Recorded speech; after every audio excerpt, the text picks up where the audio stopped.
Bien, vamos a continuar esta porción de la enseñanza de la Escritura que está aquí en Efesios capítulo 5, que comenzamos la semana pasada acerca de estas instrucciones a esposos, a esposas y esta profundidad del ejemplo de la unión entre Cristo y la Iglesia como patrón, como base para las demandas o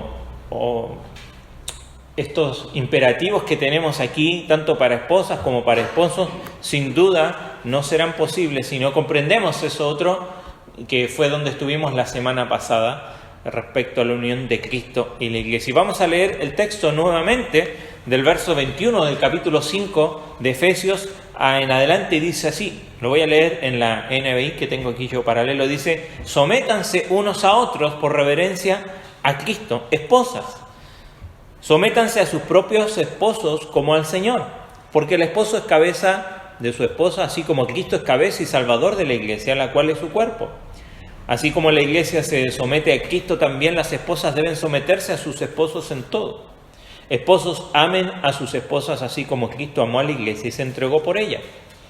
Para hacerla santa, Él la purificó, lavándola con agua mediante la palabra, para presentársela a sí mismo como una iglesia radiante, sin mancha ni arruga, ni ninguna otra imperfección, sino santa e intachable. Verso 28, asimismo, el esposo debe amar a su esposa como a su propio cuerpo.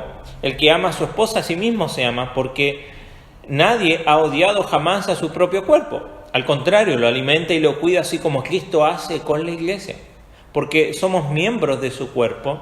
Por eso dejará el hombre a su padre y a su madre y se unirá a su mujer, y los dos llegarán a ser un solo cuerpo.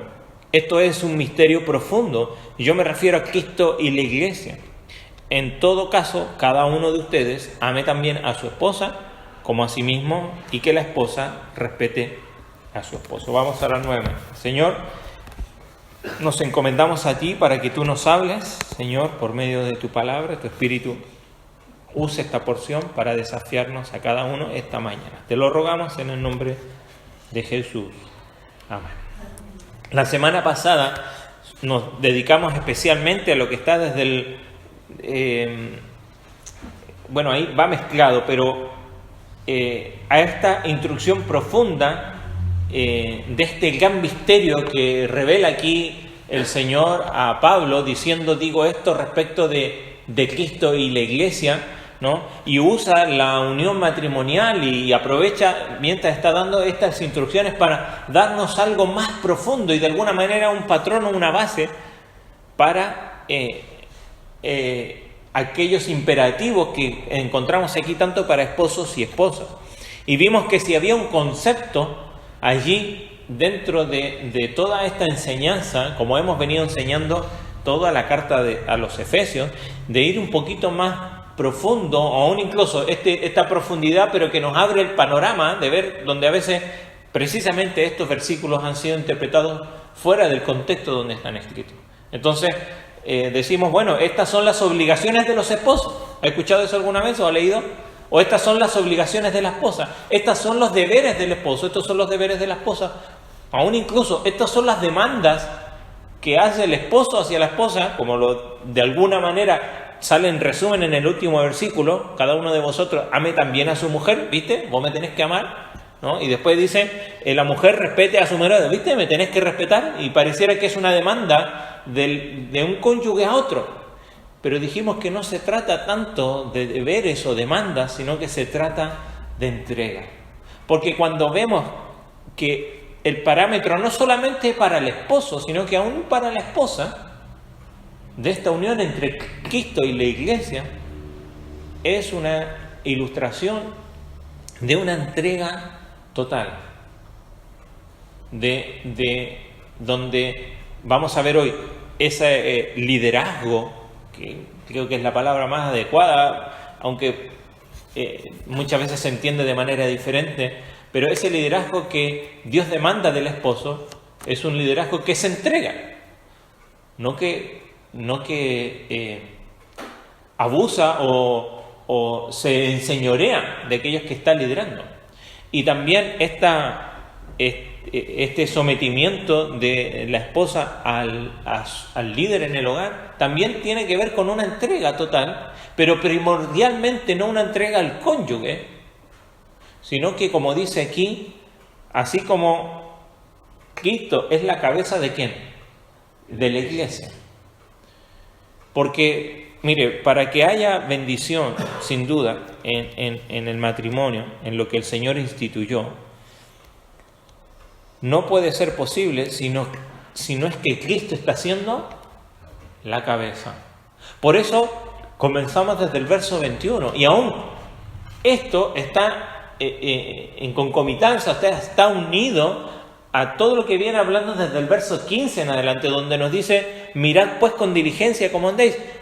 La NBI lo interpreta bien cuando dice así: que tengan cuidado de su manera de vivir, no vivan como necios, sino como sabios, entendidos de la voluntad de Dios, llenos del Espíritu. Dijimos que esto es lleno del Espíritu, no es que tenemos más del Espíritu, sino que el Espíritu nos llena con el entendimiento de su voluntad, con sabiduría, con el Espíritu, para poder comprender cuáles son y poder obedecer de alguna manera todos los imperativos que tenemos aquí, que comienzan en el 21, aún los anteriores, ¿no? Pero cuando nos dice: y sométanse los unos a los otros en el temor del Señor.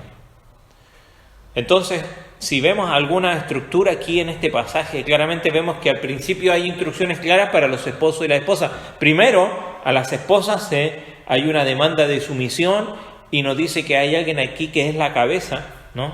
Y que la obligación de la esposa es seguir el liderazgo de esa cabeza de su esposo, y nos dice el patrón, porque nos dice: las casadas estén sujetas a sus propios maridos. ¿Cómo? O sea, de la manera que están sumisas, o de la manera en que estamos sometiéndonos a nuestro Salvador. ¿Cómo nos sometemos al Salvador? ¿A regañadiente? ¿No? Nos entregamos por amor. Obedecemos a nuestro Señor, y no es que tenga que obedecer a su esposo, no se trata de eso, sino que de la manera que sigo el liderazgo de mi Salvador. Entonces se llama también a que ese papel de liderazgo del esposo, y también nos dice el patrón, verso 26, porque el marido es cabeza de la mujer, así como Cristo es la cabeza de la iglesia, la cual es su cuerpo, y Él es su Salvador. Obviamente no debemos interpretar que aquí el marido llega a ser el Salvador de su esposa, algunos lo han interpretado así, sino que de la manera como Cristo guía y lidera a su iglesia, el esposo ha de hacerlo con su esposa. Y ya aquí nos empiezan a aclarar algunos conceptos. ¿De qué manera guía Cristo a su iglesia?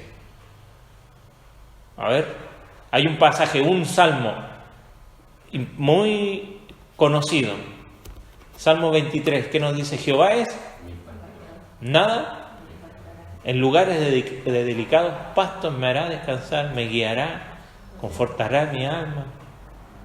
¿De qué manera nos guía y nos lidera el Señor? No es de manera enseñoreándose de su iglesia. El Señor dijo: cualquiera que quiera ser el mayor ha de ser el menor entre los demás, ha de servir. Entonces, ambas obligaciones, por decirlo de alguna manera, y deberes que a veces encontramos aquí tanto para esposas y esposos, tiene que ver con servir a otro. Por eso hablamos la semana pasada de esta entrega total. Primero al Señor, para que el servicio hacia mi cónyuge, que es mi hermano en Cristo, o aun cuando a veces no lo es, pero tenemos las instrucciones en Corintio para que, o en Tito, ¿no?, de someterse para que la palabra de Cristo no sea blasfemada. Y luego vamos a aclarar un poquito eso, pero terminemos de ver la estructura. Luego hay un llamado a los esposos a amar a sus esposas, y nuevamente nos dice el patrón, ¿no?, del esposo referente al amor. El verso 25 nos dice: así como Cristo amó a la iglesia y se entregó a sí mismo por ella. ¿Cómo muestra su amor Cristo a la iglesia? En que se entregó a sí mismo, en que no tuvo, como el Señor oraba ahí en Getsemaní, que no sea mi voluntad, sino, Señor, la tuya. Y el propósito del amor de Cristo por la iglesia lo vemos ahí del verso 26, para santificarla, habiéndola purificado. Todo tiene que ver con la santidad y el bienestar, ¿no? Y la salud espiritual de la iglesia, asimismo, ¿no? Ha de ser el propósito del amor del esposo hacia su esposa. Y luego hay como una reiteración. Esto es como algunos en la literatura le llaman un quiasmo. Comienza con un concepto A, B, C, y luego C, B, A, ¿no? Y se vuelve a repetir lo mismo, ¿no? Estos conceptos para que queden más claros. Y hay una nueva reiteración del verso 28 en adelante, del cuidado que así como el cuidado que tiene el hombre con su cuerpo, ha de cuidar también a su esposa, y del cuidado que tiene Cristo con la iglesia, ha de tenerlo. Y termina con una conclusión, nuevamente, a los esposos amar a sus esposas y a las esposas a respetar. Y ahí la idea de respetar tiene la misma idea, ¿no? de someterse. Mucho se ha malinterpretado de estos pasajes, y queremos intentar aclarar en los minutos que nos quedan un poco de lo que está aquí, pero especialmente ver qué es lo que está más allá de lo que normalmente queremos interpretar. Y digo queremos porque en cuanto a lo que me conviene como esposo, o lo que me conviene como esposa, y como dijimos, la más común mala interpretación de este pasaje es que, bueno, yo me someto, no quiero, pero me someto, a regañadientes, pero lo hago, ¿no? Y pensar el hombre muchas veces que amar significa dar lo que el otro cónyuge necesita. Entonces yo proveo, y eso ha sido la tónica de varios siglos en nuestra sociedad de cómo se ha interpretado o mal interpretado este pasaje. Y la enseñanza principal de todo esto, si bien está hablando del matrimonio, no olvidemos que la enseñanza tiene que ver con esta cristología que hay aquí, que nos lleva desde la pasión de Cristo hasta su obra, y aún incluso yendo hacia el futuro, ¿no? A fin de presentársela a sí mismo una iglesia gloriosa, porque hoy día la iglesia es gloriosa y sigue siendo la iglesia pecadora, pero un día seremos como Él.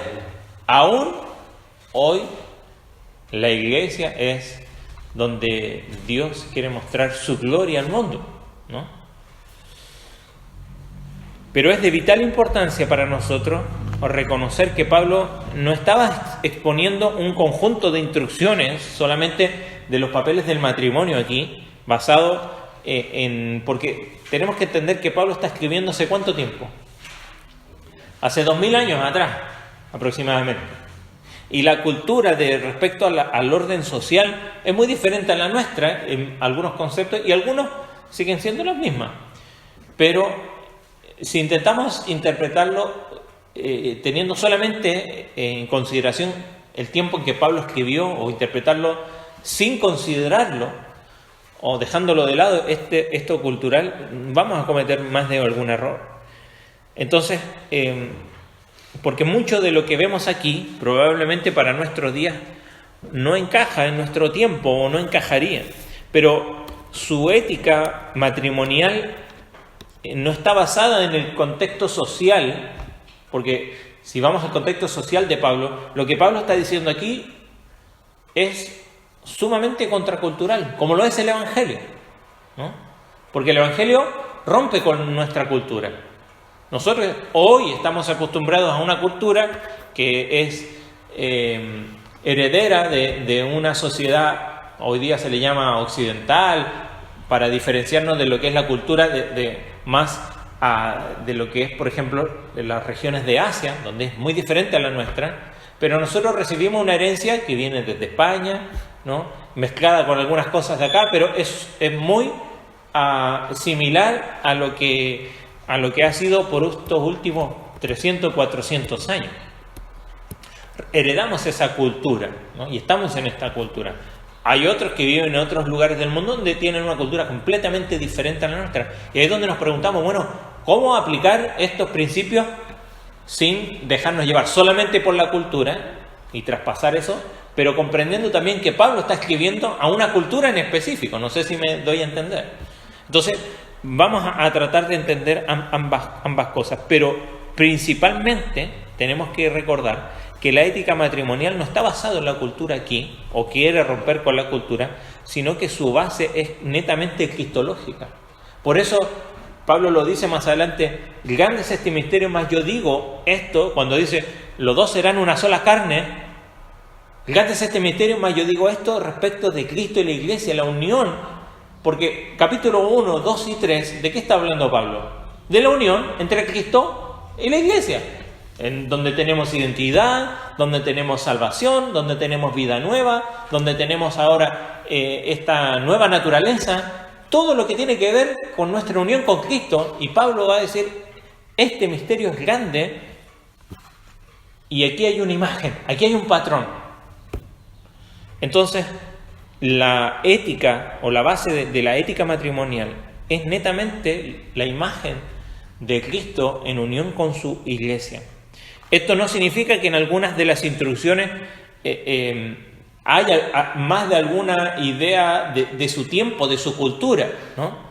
Pero la visión general de Pablo para cada miembro del matrimonio es esencialmente contracultural. Y el lector de la Escritura, cada uno de nosotros que vamos al Evangelio, debemos ser sensibles a esta nueva visión del matrimonio, que ya debería ser difícil para las parejas que estaban en el tiempo de Pablo recogiendo estas instrucciones, tanto como lo es difícil para nosotros hoy, sin la ayuda de la gracia transformadora de Dios. Y eso es lo que siempre hace la diferencia. Porque algunos pensamos: esto era muy difícil hace 2000 años. Sigue siendo difícil para nosotros hoy día sin la gracia de Dios en nosotros. Someternos, amar de la manera que se demanda, entregarse por completo, eso es completamente difícil hoy, ayer, y va a seguir siendo difícil sin la ayuda de la gracia de Dios por medio del Espíritu Santo en nosotros. Y sin duda hay algunos peligros que queremos evitar, ¿no?, al intentar interpretar esto. Por ejemplo, es fácil hacernos algunas imágenes o estereotipos que son culturales, como palabras cuando dice que el marido es cabeza de la mujer. ¿Qué nos viene a la mente cuando dice aquí el marido es cabeza de la mujer? Pareciera como que el marido está por encima de la mujer, y muchos se han interpretado así, aún en nuestra cultura, ¿no? Como que el varón, y digo nuestra cultura no solamente dentro del Evangelio, sino que aún aquellos que no son cristianos, ¿no?, que el hombre pareciera un valor mayor que la mujer, y eso claramente va en contra de lo que nos dice la Escritura. En Génesis nos dice que Dios creó al ser humano, varón y hembra, los creó. Tienen el mismo valor delante de Dios. Sin embargo, el Señor sí ha dado, y aquí nos muestra, instrucciones específicas a cada uno que de alguna manera determinan, ya sea roles o obligaciones dentro del matrimonio, que hacen una diferencia, ¿no? Y que Dios creó, si bien nos creó en igualdad, y Gálatas hace esa aclaración, porque también esto era algo diferente. Si bien en el tiempo que está escribiendo Pablo habían dos clases bien marcadas, los ricos y los esclavos. No había esa clase media que existe en nuestra cultura de hoy, ¿no? Las clases sociales estaban súper definidas. Entonces, habían algunas, especialmente dentro de la sociedad aristocrática, alguna mayor libertad para las mujeres del tiempo, especialmente en Éfeso. Uno va a la historia y encuentra que había, especialmente en aquellas que estaban en la aristocracia, tenían una cierta libertad. Algunas querían incluso tomar estudios en la universidad, pero vemos que el tono de la historia de la humanidad ha sido que, y muchas veces, y tristemente, haciendo uso de este pasaje, diciendo que el hombre tiene un valor mayor o tiene un mayor acceso. No fue hasta hace, ¿cuánto?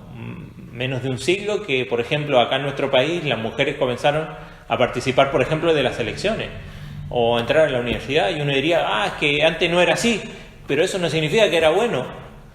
O aún incluso si era malo, simplemente era una manifestación de nuestra cultura que tristemente, cuando el hombre, y hablo del ser humano, se aleja de Dios y claramente va a vivir e interpretar su forma de vida en contra de sí mismo. Porque las instrucciones que tenemos aquí no van en contra ni del esposo ni de la esposa, sino que todas estas cosas que tenemos aquí son para bendición de cada uno de ellos.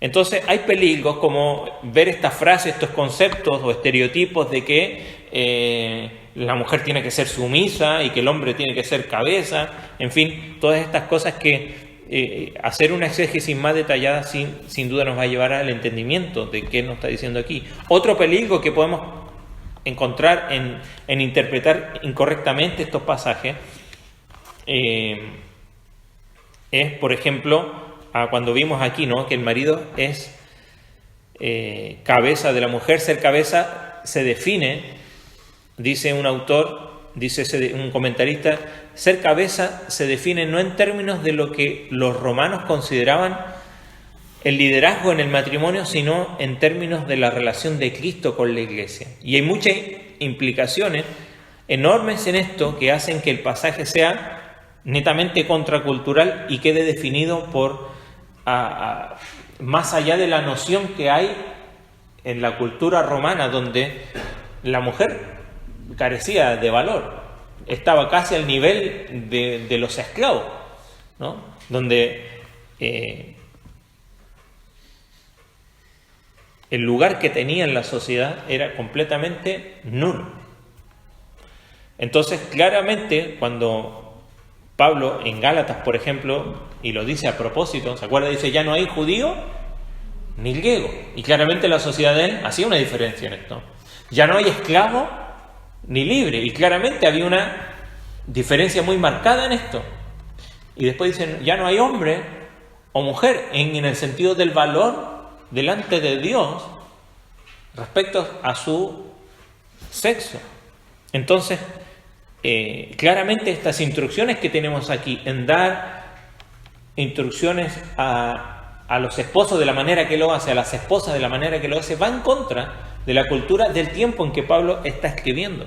Y Pablo nos dice aquí que a la luz de esta nueva creación en Cristo, está convencido de que los hombres y mujeres son iguales ante Dios y que distinciones de clase o rol entre el hombre y la mujer no suponen ningún favor o prioridad de uno sobre el otro para con Dios, ¿no? Y como le mencionábamos recién ahí en Gálatas capítulo 3, ¿no?, verso 28, ya no hay judío, griego, ni esclavo, ni libre, porque todos vosotros sois uno en Cristo, ¿no? Debemos recordar, esto es el patrón que está mostrando Pablo aquí, más digo esto respecto de la unión entre Cristo y la Iglesia. Todos somos uno en Cristo. Pero aquí es donde vemos, ¿no?, las líneas de enseñanza de este pasaje, que primero, como vimos la semana pasada en extensión, las acciones de Cristo a nuestro favor, ¿no? Porque cuando vemos aquí lo que hace Cristo, que nos ama, se sacrificó por nosotros, nos salva, nos santifica, nos hace suyo, nos presenta ante Él para que seamos suyos al final del tiempo, experimentamos toda esta salvación y tenemos una unión con Cristo gracias a la fe que depositamos en Él, ¿no?, y en lo que Él ha conseguido para nosotros. En consecuencia, como dice allí, esta idea de santificarla, que quedamos apartados para Él, ¿no?, y Él nos une consigo mismo para una unión que se puede entender con la metáfora de convertirnos en su cuerpo, cuando dice, ahora somos miembros de su cuerpo, de su carne, de sus huesos, ahora estamos unidos a Él, no estamos ahí al ladito, no estamos unidos plenamente a Él.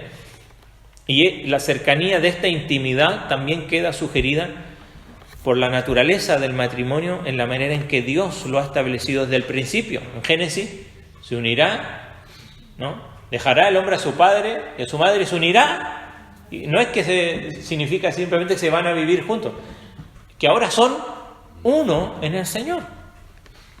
Llegarán a ser una sola carne. Ese es un misterio que señala la conexión cercana entre Cristo y la Iglesia. Entonces, el objetivo último de Cristo es presentar a la Iglesia para sí mismo como una novia pura, sin mancha, cuando regrese. Y Pablo nos está mostrando, sin duda, esta obra de Cristo para que podamos comprender la profundidad del matrimonio, por lo tanto, poder atender a los imperativos que tenemos aquí, para casadas y para casados. Vamos a las casadas. ¿Cuáles son las responsabilidades de las esposas? Dice ahí que las esposas están llamadas a someterse a sus esposos como lo hacen con Cristo. Como lo hacen con Cristo. La primera exhortación del texto va dirigida a las esposas y aconseja sobre cómo deben responder ante sus esposos. Y como dijimos, esta no es una enseñanza que está aparte o solamente aquí. En Colosenses capítulo 3 vuelve a repetir esta misma idea, en Tito capítulo 2, en Pedro, ¿no? Primera de Pedro capítulo 3, ¿no? Donde Pedro se extiende un poco más allí, pero si vamos a Pedro capítulo 3, primera de Pedro capítulo 3, verso 1, dice: asimismo vosotras mujeres, estad sujetas a vuestros maridos. Y ahí da algo parecer concerniente a lo que aquellas que estaba escribiendo, porque pareciera que algunos de estos maridos no son creyentes, y uno diría, bueno, pero él no es creyente, me tengo que someter igual. Y dice, para que también los que no creen a la palabra sean ganados sin palabra por la conducta de sus esposas. Y sigue más adelante en verso 5, porque así también se ataviaban en otro tiempo aquellas santas mujeres que esperaban en Dios estando sujetas a sus maridos. Una manera de manifestar esta obediencia y esta sumisión a nuestro Salvador se manifiesta netamente en el matrimonio. Como hemos dicho muchas veces, mi relación vertical hacia Dios siempre se va a manifestar en mi relación horizontal. ¿Y cuál es mi relación horizontal más cercana y profunda? Y la de mi cónyuge. Ahora, si mi relación vertical con Dios está mal, y claramente eso va a manifestar mi relación horizontal, también va a ir mal aquí. No obstante, muchos creyentes han encontrado la enseñanza de Pablo sobre la sumisión, aunque verso 21 nos dice que hay una sumisión mutua, han encontrado esta enseñanza muy difícil y pareciera fuera de lugar respecto a las realidades de nuestro tiempo. Y obviamente esto se ha dado como resultado de que este pasaje ha ido quedando cada vez marginado y mucho de lo que enseñamos en las Escrituras, cuando llegamos aquí decimos, no, o sea que esto lo vamos a dejar para otro momento. Pero no es algo que se enseña y que, o cuando se enseña, no siempre se enseña de la manera correcta y hay abusos sin duda. Y este pasaje sin duda está en conflicto con nuestra cultura actual. Pero dijimos, no con la nuestra solamente, sino que cuando Pablo está escribiendo esto, también estaba siendo contracultural con su tiempo. Porque, y podemos quizá mencionar que hoy día más que antes, ¿no? Porque cada vez vemos esta idea de suprimir cualquier distinción de rol, ¿no? Que hay entre el hombre y la mujer. Pero resulta que Dios nos creó diferente y eso no lo podemos negar, ¿no? Y por más que la cultura lo quiera hacer, es innegable. Y sin duda, de esta interpretación, de este pasaje, o de una mala interpretación de este pasaje, ha habido para que esa supuesta distinción se ha llevado a un extremo donde se ha denigrado y no se ha tomado dignamente, particularmente por el lugar que tiene el hombre en la sociedad, especialmente hoy, de abuso hacia la mujer. Ahora, hay algunas cosas que debemos descartar que este pasaje no dice. Y este pasaje no hace un llamado a la obediencia de la esposa hacia su esposo. No es eso lo que está diciendo aquí. No hace al esposo el amo y a la esposa la sierva. No pide que la esposa se pierda a sí misma o pierda su identidad. Tampoco significa que la esposa pierda su derecho de hablar o que las decisiones no las puedan tomar de manera entre ambos. Tampoco implica que la mujer deba estar dispuesta a sufrir abuso, a veces emocional, psicológico, verbal o incluso físico, porque, entre comillas, me tengo que someter a mi esposo. Y eso se ha visto dentro y fuera de la iglesia. Y claramente eso no es lo que está diciendo el pasaje.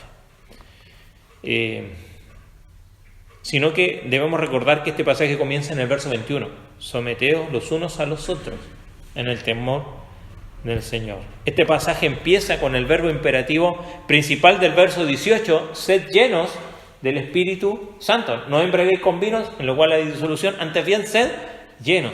¿Y cómo se ve esta llenura del Espíritu Santo? ¿Cuál es el resultado de esta llenura? Dice ahí, hablando, cantando, alabando, agradeciendo, sometiéndose.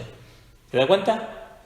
Entonces, esta sumisión sin duda es el resultado de una vida que está siendo llenada por el Espíritu Santo. Una esposa que está llena del Espíritu o está siendo llenada por el Espíritu va a comprender esto y no va a haber resignación.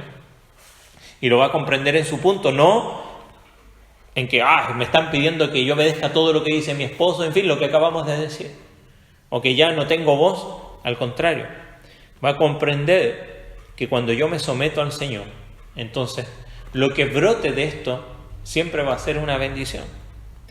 Y este pasaje enseña que cada miembro del cuerpo de Cristo, ya sea hombre o mujer, está llamado a una sumisión mutua. Y esto significa que estamos llamados a negarnos a nosotros mismos y a poner los intereses de los demás en una prioridad más alta que los nuestros. Por eso decíamos la semana pasada que no se trata tanto de demanda, sino que de entrega. Y esto era culturalmente en contra, subversivo, era revolucionario en el tiempo en que Pablo está escribiendo. El hecho de decir, pongan la prioridad de los demás por encima de la propia.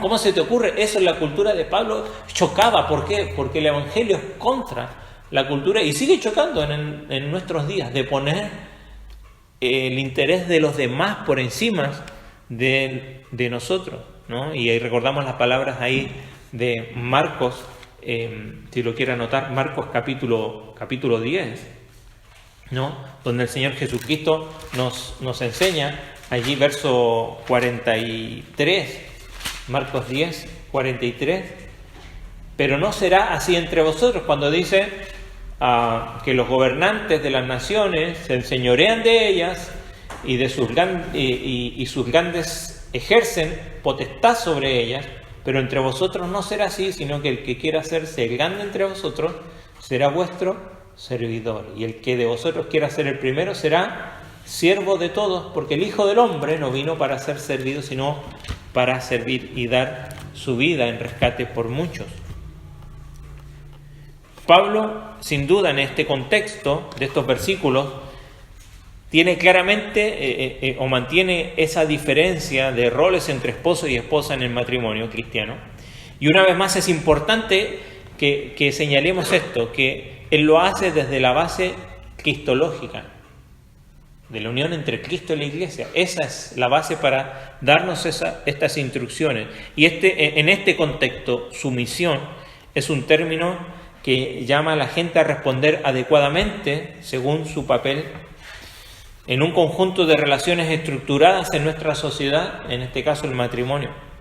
Y obviamente es un término que implica que hay alguien que tiene el papel de liderazgo. Si se llama a sumisión, entonces alguien tiene el papel de líder aquí. Obviamente acá no es... siempre las ilustraciones quedan cortas. Algunos creen que esto es un concepto militar.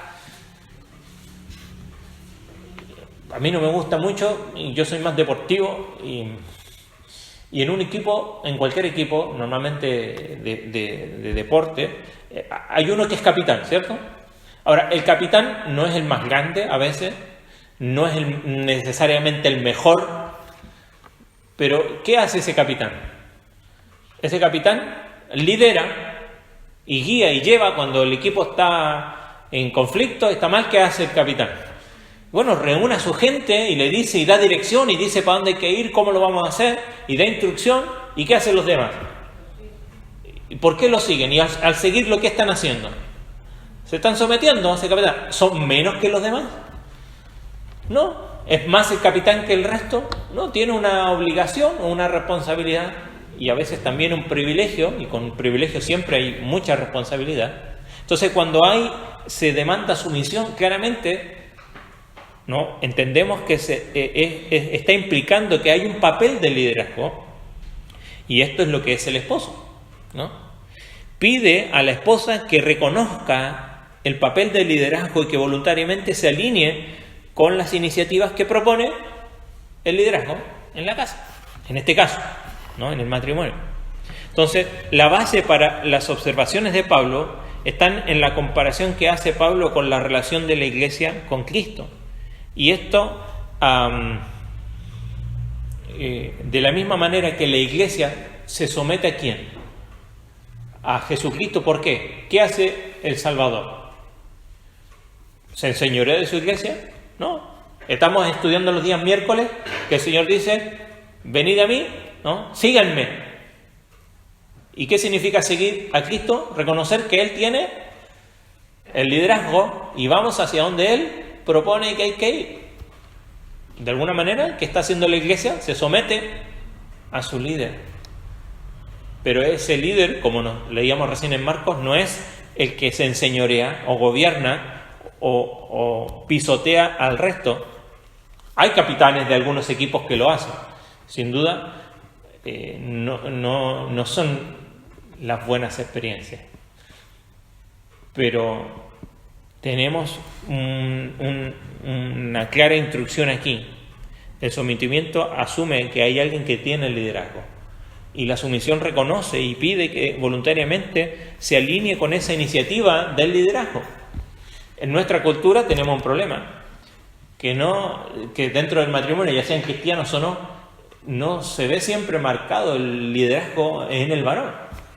Donde Dios le llama a tener el liderazgo dentro de la iglesia y dentro del matrimonio. Entonces, es difícil someterse cuando no hay quien dirija.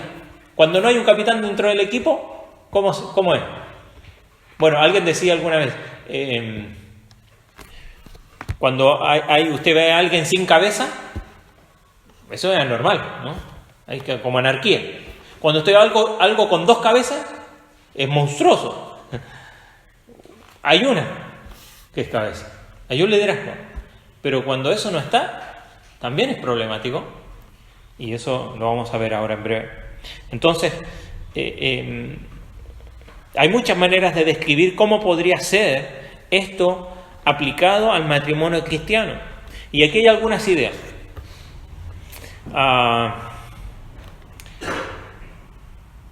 Recibir amor, cuidado y provisión, ¿no? Como dijimos antes, el esposo es llamado a cuidar, a amar, proporcionar ánimo, apoyo e ideas a las iniciativas de su esposo para dar visión y dirección a la familia, resistirse a la tentación de hacerse del control.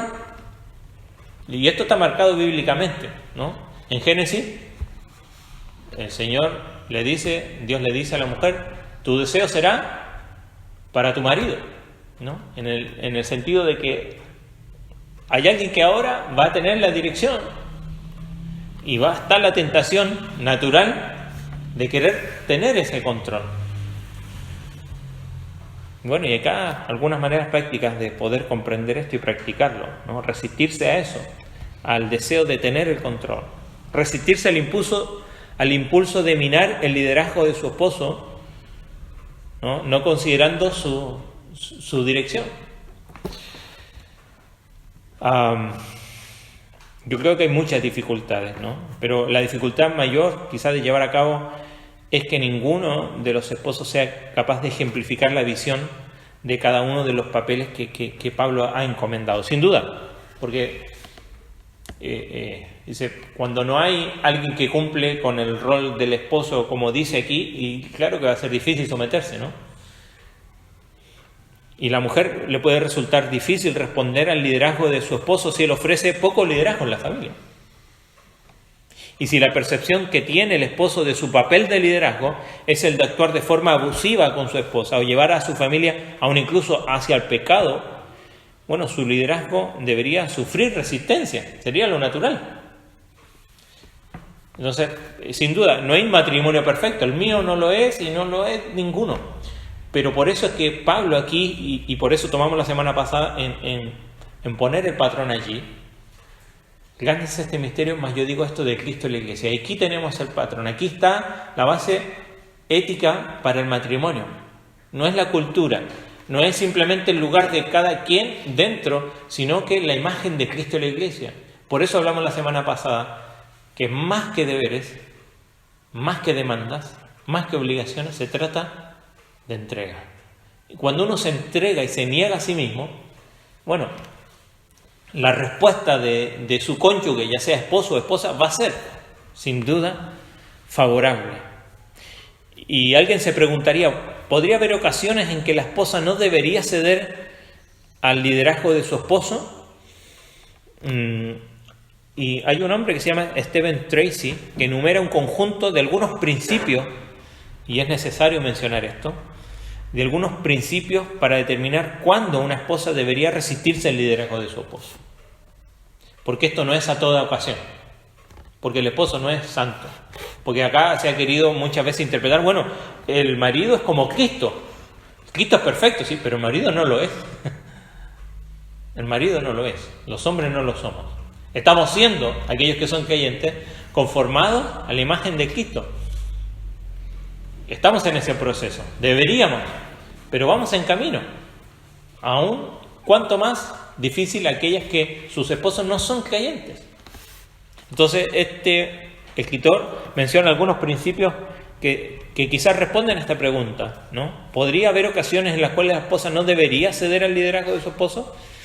Y sugiere que una esposa puede tener que resistirse al liderazgo de su esposo si acceder a él implica, y les voy a mencionar las 6 que él enumera aquí. Primero, violar un principio bíblico, no solo una declaración bíblica directa, sino que un principio bíblico.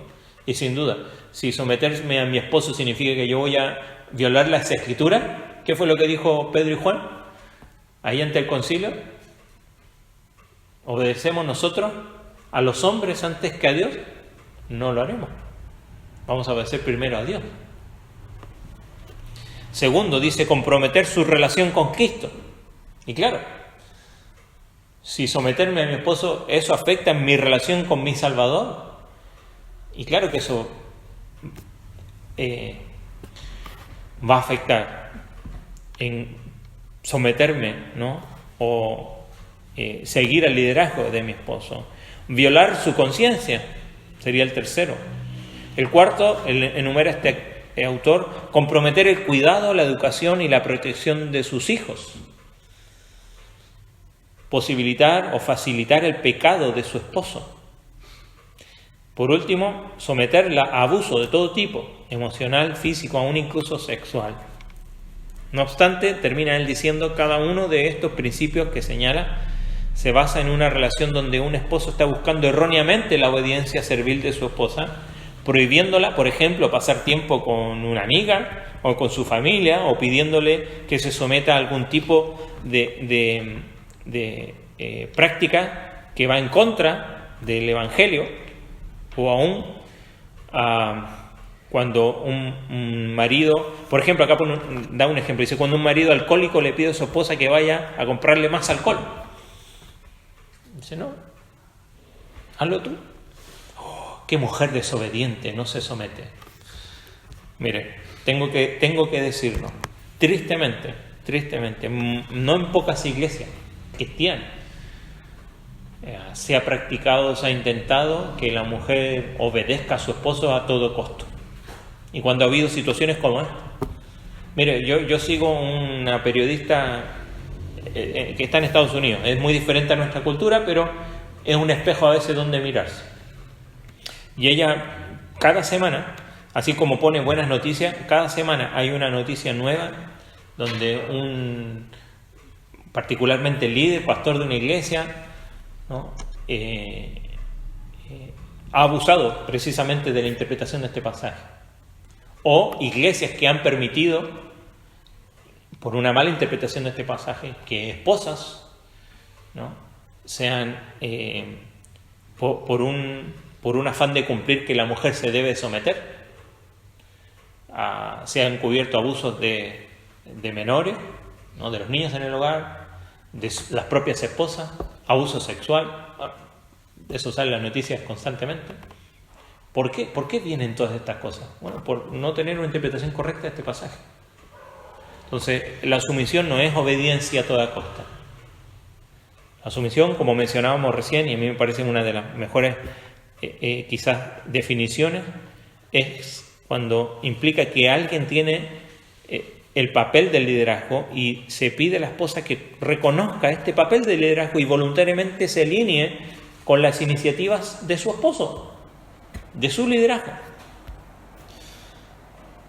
Una vez más, Efesios no está pidiendo a las esposas que obedezcan, sino que voluntariamente cedan el liderazgo a sus esposos. Las demandas egoístas de un esposo no son liderazgo. Por lo tanto, sí, quizás a la pregunta que hacíamos recién, ¿hay ocasiones en que una esposa no ha de ceder al liderazgo? Sí, cuando eso lleva al pecado, sin duda. No obstante, una esposa debe evaluar con cuidado y de corazón los motivos que llevan a necesitar resistencia a su marido en un tema concreto. No es caprichoso, sino que siempre el papel es, y el patrón es las Escrituras. Puede ser que el Señor esté desafiando a mirarnos a nosotros. La semana que viene vamos a ver las responsabilidades del esposo. Pero veamos aquí, porque esto ya nos está desafiando no solo a esposas, sino que a esposos también. ¿Cómo es mi liderazgo? ¿Soy el líder de mi hogar? ¿Soy el líder que Dios demanda de mí? Ya vamos a ver cómo es ese liderazgo la semana que viene. Pero aquí la pregunta también que vale no solamente para esposas. ¿Cómo es mi sometimiento? ¿Cómo es mi sumisión? Claramente esto va a ser difícil con mi esposo si yo no me someto al Señor, principalmente. ¿Y qué significa someterme al Señor? ¿Qué significa que yo otorgo que Él me guíe? Bueno, eso significa romper con mi orgullo, romper con mis planes, es cumplir, algunos lo diría de la manera simple, es simplemente ser un cristiano o un seguidor de Cristo, porque el Señor Jesucristo, cuando llama a sus discípulos, le dice: si alguno quiere venir en pos de mí, el Señor no obliga a nadie, pero dice: si alguno quiere venir en pos de mí, ¿qué dice lo primero? Niéguese a sí mismo. Si alguno quiere venir en pos de mí, niéguese de lo que depende, de lo material. Niéguese de las relaciones que hasta ahora eran las más profundas. Porque la relación conmigo, por eso dice, si no aborrece a padre o madre, la que sea, hijo, la mascota, el jefe, quien sea.